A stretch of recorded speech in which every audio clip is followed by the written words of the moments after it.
topic is the National Association for the Advancement of Colored People, and the guest is Alana McLaughlin, and she's given us some information relative to the end of the institution of slavery with the passage of the 13th, 14th, and the 15th Amendments to the Constitution of the United States.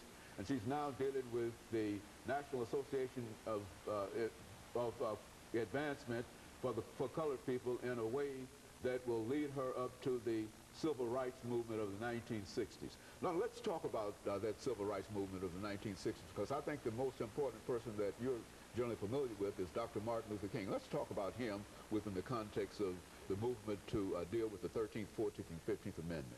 Well, in Martin's childhood, he had one friend who was white, and their father told them that they wouldn't play anymore because they were white and he was black.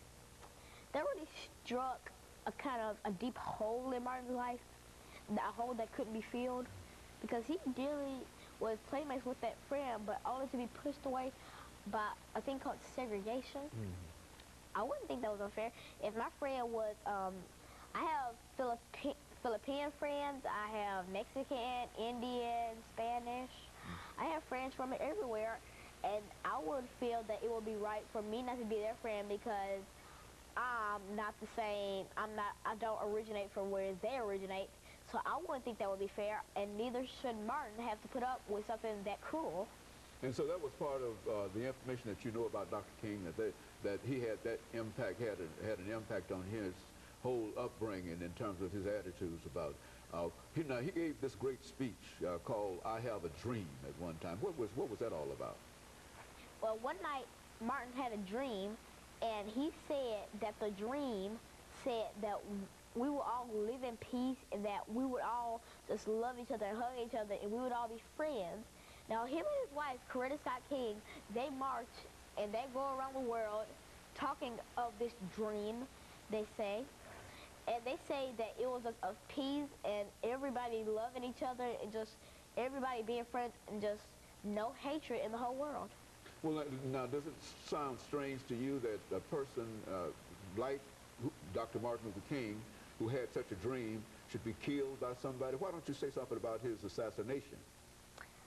Well, one day he was in his Memphis hotel, and boom, there was a gunshot. Nobody knew what was happening, so everybody went up, and then they saw Martin Luther King in a pool of blood on the balcony of his Memphis hotel. And at the Lorraine Hotel in Memphis, Tennessee. And that really struck a hole in his wife, Coretta Scott King's life. That really struck a hole in her life. And I believe she never got remarried. I believe that really kind of caused a kind of a hole in her life because she deeply loved Martin.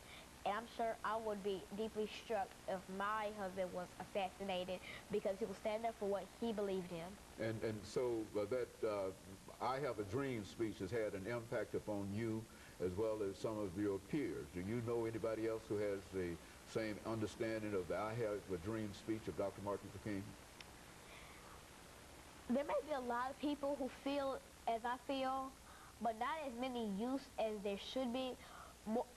As you grow up, you can get more of a better understanding of Dr. King and of how he lived his life, and you could get a better understanding. Now, I'm 9, and I have a very great understanding, and I could teach anybody about him, but I think more youth should learn about Dr. King, and more adults should also. And not only, I think one time you came to us and you dealt with the sesquicentennial of the Civil War, in which you talked about the importance of us. So you would put the Civil War and the Civil Rights Movement together as something that people ought to know about? And yes. How would you tie those two events together? Well, they were both fought with whites and blacks.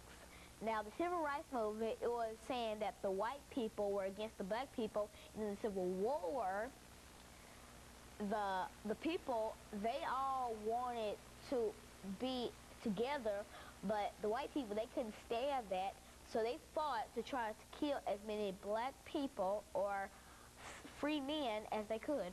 And of course, all of that violence and everything simply led to freedom for the Africans in the